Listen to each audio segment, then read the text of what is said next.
बिस्मिल्लाहिर्रहमानिर्रहीम। आज हमारा जो टॉपिक है रेस्पिरेटरी डिसऑर्डर, लेक्चर नंबर 6 है 10th क्लास बियोलॉजी का। रेस्पिरेटरी डिसऑर्डर से मीन रेस्पिरेटरी डिसऑर्डर है क्या चीज़? ये जो सांस की बीमारियां होती हैं इसे हम क्या कहते हैं? रेस्पिरेटरी डिसऑर्डर कहते हैं। डिस मीन जो होता है अन, ऑर्डर मीन फंक्शन। हमारी जो बॉडी प्रॉपर फंक्शन ना अदा कर सके हम इसे क्या कहते हैं? डिसऑर्डर। इस तरह जो सांस की जो बीमारियां हैं जो फैलती हैं वो पाकिस्तान के अंदर मुख्तलिफ़ तरह की हैं। बहुत सारी टाइप्स हैं इसमें। फर्स्ट हम डिस्कस करते हैं ब्रोनोकाइट्स। ये लफ्ज़ से वाज़ेह है ब्रोनोकाइट्स। ब्रोनो मीन क्या होता है? ब्रोनोकाई के अंदर कोई भी इन्फ्लेमेशन हो जाना, ज़ख़म हो जाना, या ब्रोनोक्यूल्स के अंदर कोई भी इन्फेक्शन हो जाना, ज़ख़म या इन्फ्लेमेशन हो जाना, उसे हम क्या कहते हैं? ब्रोनोकाइट्स कहते हैं। स्ट्रक्चर में देख लेते हैं। ये जो है ना ट्रेकिया है, और जो ये स्मॉल ट्यूब्यूल्स हैं जिसे हम क्या कहते हैं? ब्रोनोकाइल्स कहते हैं या ब्रोनोकाई कहते हैं। उसके बाद ये डिवाइड हो जाती हैं ब्रोनोक्यूल्स के अंदर। इनकी क्या होती है? इनमें इन्फेक्शन हो जाती है। ठीक है ना? इस तरह जो इन्फेक्शन होता है इसे हम क्या कहते हैं? ब्रोनोकाइट्स कहते हैं। अगर काजेज़ की बात की जाए, इसमें काजेज़ हैं बैक्टीरिया हो गया, वायरस हो गए, वायरसेस हो गए, और दूसरे जो हैं केमिकल इरिटेंट हो गए। केमिकल जो इरिटेंट से मुराद स्मोक, जो धुआं वगैरह, जो तंबाकू का धुआं इस्तेमाल करते हैं, कोई दूसरे केमिकल हो गए यूज़ करते हैं, जिससे मतलब ये क्या होता है? बीमारी लागू होती है। इस तरह टाइप्स की बात की जाए, दो तरह की टाइप्स हैं इसमें। फर्स्ट जो है एक्यूट, और सेकंड जो है, सेकंड टाइप की बात की जाए, फर्स्ट क्या है? एक्यूट है। सेकंड जो टाइप्स है उसकी जो है क्रोनिक। सेकंड क्या है? क्रोनिक। दो तरह की टाइप्स हैं।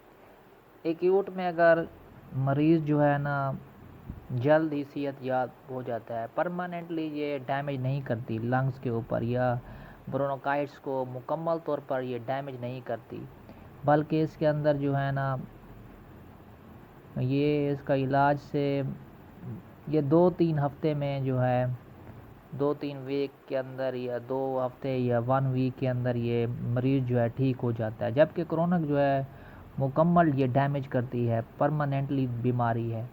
ये टाइप्स है जो क्या करती है? डैमेज करती है लंग्स को या ब्रोनोकाइट्स को, ब्रोनोक्यूल्स को। ये इसका इलाज जो है 2 या 3 साल लग जाते हैं। ये बहुत लागू बीमारी है।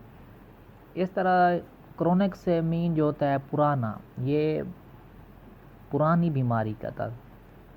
सिम्टम की अगर बात की जाए, इसके सिम्टम में आ जाती हैं कफ होगी, खांसी होगी, ये शॉर्टनेस ऑफ ब्रीथ हो गई, सांस लेने में कमी हो गई, और दूसरी जो है विजलिंग हो गई,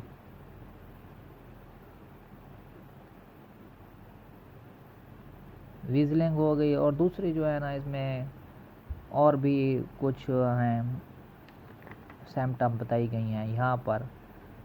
ईज़िली जो हम इससे चिल्ड हो गया, चिल फीवर हो गई, बुखार वगैरह हो गई, ये सारे चीज़ें जो है ना इसमें आ जाती हैं।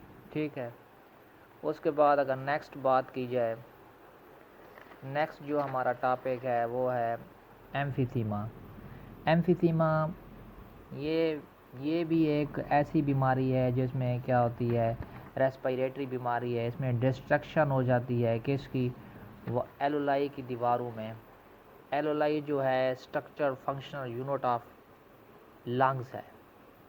एम्फीसीमा में क्या होती है, डिस्ट्रक्शन हो जाना, टूट जाती हैं। जो एलोलाई की जो दीवारें हैं, वाल्स हैं, वो क्या हो जाती हैं, डिस्ट्रक्शन ऑफ वाल्स ऑफ एलोलाई, एलोविलाई, एलोलाई के अंदर जो एलोलाई की जो दीवारें हैं वो क्या हो जाती हैं, टूट जाती हैं। इसे क्या कहते हैं, एम्फीसीमा होता है। जिससे अगर बात की जाए, पहले हम चैप्टर नंबर 4 के अंदर 9th क्लास में पढ़ चुके हैं कि जो अगर इसमें सरफेस एरिया अगर बड़ा मालिक्यूल होगा, लार्ज मालिक्यूल होगा, तो उसका सरफेस एरिया कम हो जाता है, और स्मॉल मालिक्यूल का जो सरफेस एरिया है वो हाई हो जाता है। इस तरह जो है ना, जो लार्ज सैक्स हैं यहाँ पर, उनका सरफेस एरिया बहुत कम होता है। अगर काजेज़ की बात की जाए, इसमें काजेज़ अगर बैक्टीरिया हैं इसमें आ जाती हैं, वायरसेस भी हो सकते हैं इसमें, और दूसरे केमिकल भी यूज़ इसमें होते हैं। सिम्टम की अगर बात की जाए, सिम्टम में शार्टनेस हो जाती है, ब्रीथ में सांस लेने में कुछ तंगी हो जाती है। उसके बाद जो फटीग, थकावट सी महसूस होती है, इसमें क्या होती है, थकावट महसूस होती है, फटीग होगी। और दूसरे जो हैं, रिकरेंट रेस्पिरेटरी इन्फेक्शन हो गए, वेट लॉस हो गया, वज़न इसमें क्या होता है, एम्फीसीमा में कम हो जाता है। अगर उसकी जो निमोनिया, इसके बाद है नेक्स्ट है निमोनिया। निमोनिया आप ये क्या है, एक इन्फेक्शन है। ये क्या है, ये भी एक इन्फेक्शन हो जाता है। इसमें क्या होता है, लंग्स के ऊपर ये इन्फेक्शन होता है।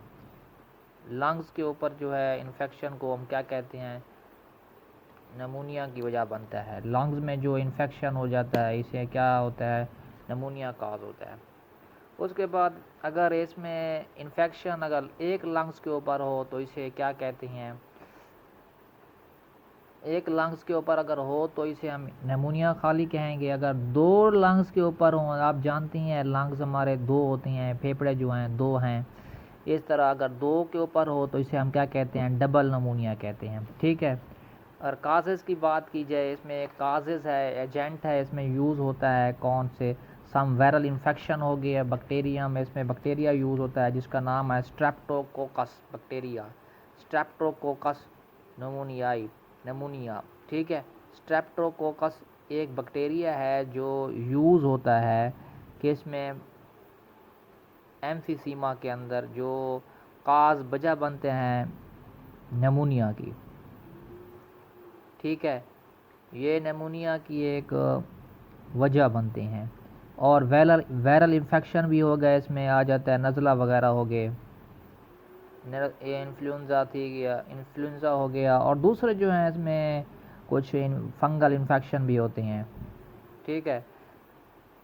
उसके बाद अगर सिम्टम की बात की जाए, इसमें क्या आती हैं, सिम्टम में आ जाते हैं इसमें जो है ना, यहाँ पर भी जो है पेशेंट को क्या होता है, सर्दी लगती है, चिलिंग होती है, और बुखार सा होने लगता है, बुखार हो जाता है इसमें बच्चे को, या चाइल्ड, या कोई नौजवान वगैरह जो हो, जिसको ये बीमारी लगी हुई होती है, इसको क्या होता है, बुखार हो जाता है। ठीक है। और इसमें भी क्या होता है, शार्टनेस ऑफ ब्रीथ, यहाँ पर भी सांस की कमी हो जाती है। उसके बाद अगर वैक्सीन की, अगर इस ट्रीटमेंट की बात की जाए, कुछ वैक्सीन जो इजाद हुई हैं वो भी यूज़ होती हैं निमोनिया के अंदर। जो निमोनिया के इलाज के लिए वैक्सीन का भी इस्तेमाल किया जाता है। ठीक है। और कुछ एंटीबायोटिक्स हैं, अद्वियात वगैरह जो हैं, वो भी निमोनिया के इलाज में बेस्ट हैं। अगर उसके बाद अगर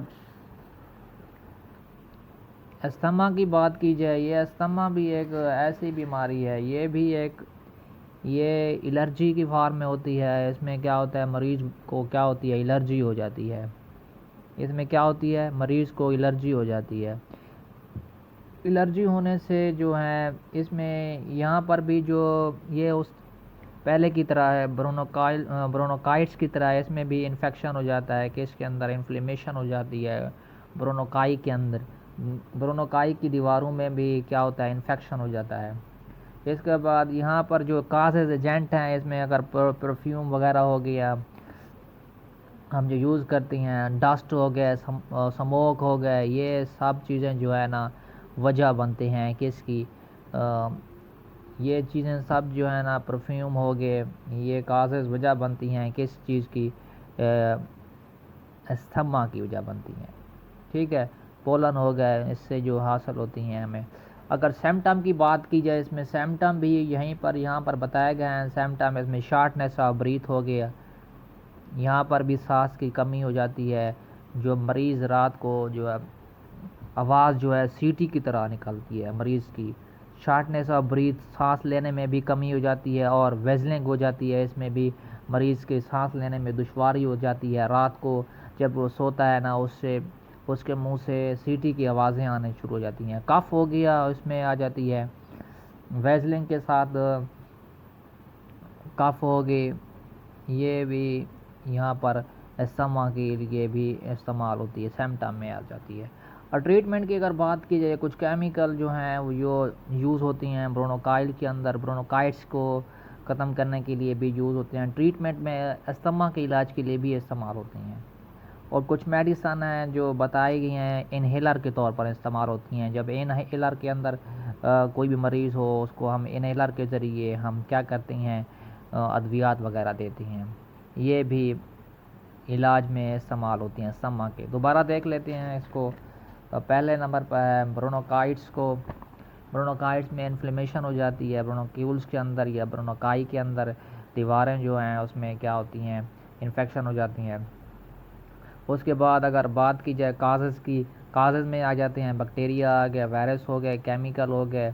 और टाइप्स में अगर एक्यूट है, क्रोनिक है। क्रोनिक में एक्यूट जो है परमानेंट डैमेज नहीं करती, जबकि जो क्रोनिक है वो भी परमानेंटली 2 से 3 साल हफ्ते या लग जाते हैं, या 2 साल लग जाते हैं, 2-3 मंथ लग जाते हैं उसको मरीज़ को सेहत याब होने में। सिम्टम की अगर बात की जाए, कफ आ गई, शार्टनेस होगी, और वेजलिंग होगी, फेवर होगी। उसके बाद अगर बात की जाए उसके एम्फीथीमा की, एम्फीथीमा में आ जाती हैं आप, डिस्ट्रक्शन होगी वाल्स के अंदर, एलोलाई की, काजेज़ होगी, बैक्टीरिया इसमें आ गए, वायरस हो गए।